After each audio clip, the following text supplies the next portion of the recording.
Kilala mo ba ang aming Panginoon? Aalis ka sa loob ng katawan niya. Aalis ka sa loob ng katawan. Ngayon, bago kita palayain sa loob ng katawan ng tao ni Renato, ikaw ba ay tao? Hindi ko alam! Ngayon, aalis ka sa loob ng katawan niya. Opo! Huwag ka nang babalik. Opo! Isa ka bang demonyo o isa kang laman luka? Hindi ko alam! Sige, tatapusin kita ngayon sa araw nito. Sa pangalan ng aking ama na si Jesucristo, sa pangalan ni Jesus, nilulusaw kita sa loob ng katawan ni Renato. Amen! Jesus, ang Nazareno, kami ang iyong mga anak, ilayo kami sa panganib at masamang espiritu. Masamang espiritu, lumayas ka sa loob ng katawan. Amen!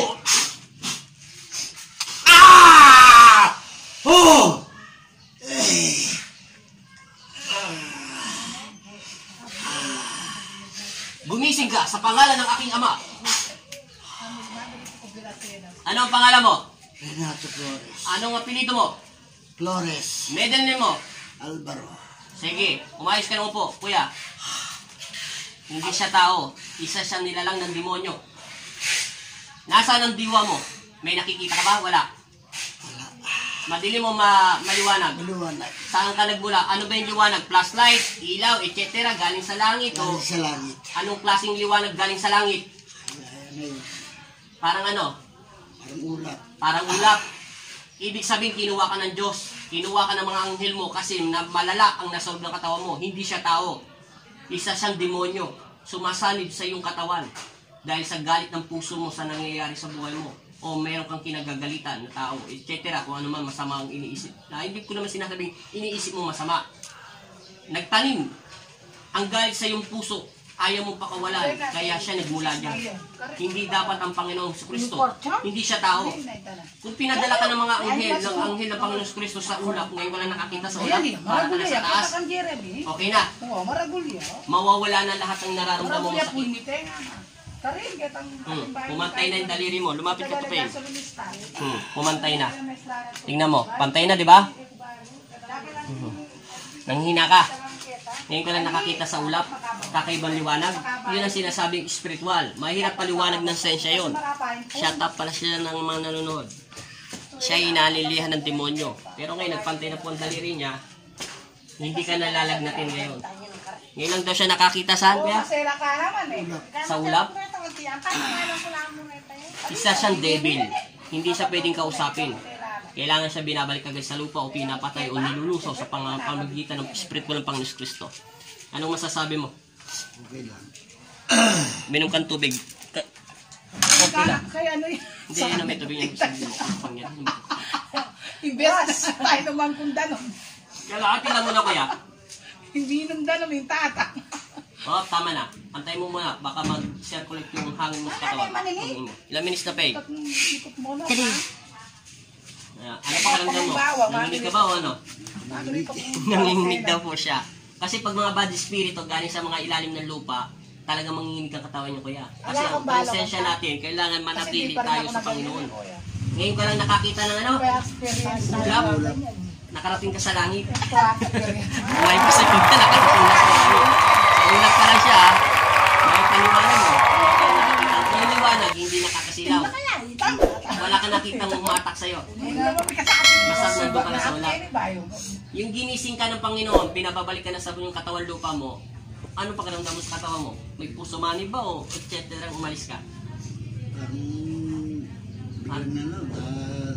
Ano yung katawan? Parang ano, umalis o may dumating? Parang Kita nyo ha? May umalis. Ngayon, anong nakalagay dito kanina? Posporo. Ay, ito lang ang ginamit ko sa kanya eh. Ano ba ito kanina? Mainit, masakit? Ito lang. Sobrang init. Yung sa paa nyo, mainit, masakit. Peras mainit. O, diba? Sabi sa inyo, ito lang po ang ginamit nyo, sobrang init.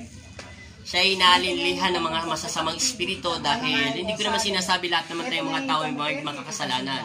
Nawala tayo minsan ng tiwala, pananampalataya. Pero sabi nga ng Panginoon, lagi tayo maging matatag sa pagdarasal.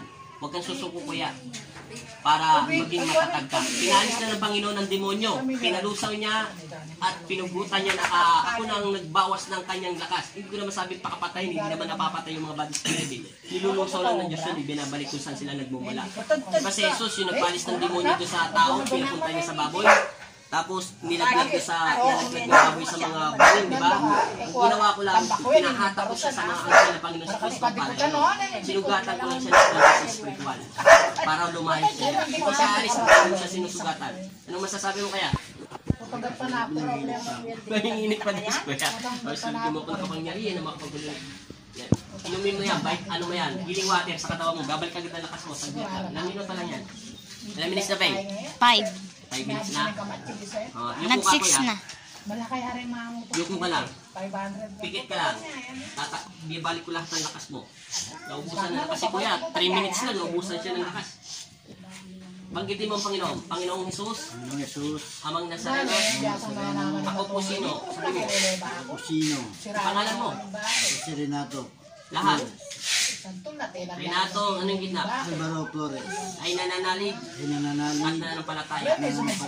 Tawarin mo ako sa lahat ng pinagawang kasalanan. Patawarin mo ako sa lahat ng aking linis. Sa isip, sa salita, at sa gawa. Panginoon, maraming salamat Maraming salamat na pinalaya mo ako na pinalaya mo ako sa masamang espiritu sa masamang espiritu na sumasanib na sumasanib sa akin. sa akin. At naway maibusan May buksan ang lahat ng naramdaman kong sakit. at nandiyan ang aking nararamdaman akong sakit. Amen. Amen. Ama, Ama, ituro mo sa akin ituro mo sa akin ang tamang daan ang tamang daan para sa aking buhay aking buhay at ganoon din sa aking pamilya. sa aking pamilya. Kayo ang mauna Kayang mauna at susunod ako at susunod ako sa pinag-uutos mo. sa pinag-uutos mo. Amen. Amen. In Jesus' name, In Jesus' name, sa pangalan ni Jesus. pangalan ni Jesus. Amen. Pagkakong pa kaya. Bagay ko lang Panginoon Jesus. Tama na.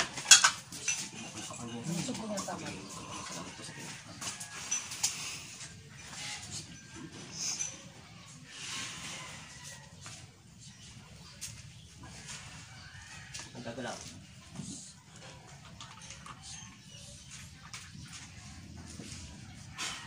Bilang. Uminit, sumakit, wala. Yung cross. Padyak. Tingnan mo yung kinukuha mo. Minsan pala nilalagnat si tatay. Tayo. Tumbalo ka na konti. Hindi ko na yung Bumaba yung init, ano? Oh, Pera ba? Wala na. Bilang. Sige. Anong camera? Ay. Ano masasabi mo kaya? okay na. Medyo ano yung katawan ko. Okay na. Wala na. Wala. O, salamat ka na sa Panginoon, ha? Sa iyo malang binigay sa'yo. O, sige, salamat na po. Tumayo ka nga, baka nawala pa. Lakad ka na nga, kuya. Ano paramdam? Okay na? O, pumantay na yung daliri mo. Tingnan mo yung daliri mo. Tingnan natin yung daliri niya. O, pantay na, di ba? O. O. O, pantay na, di ba? Okay na. Okay, salamat kayo ha. Lagi kayo magdasal ha. Okay na. Thank you, Panginoon.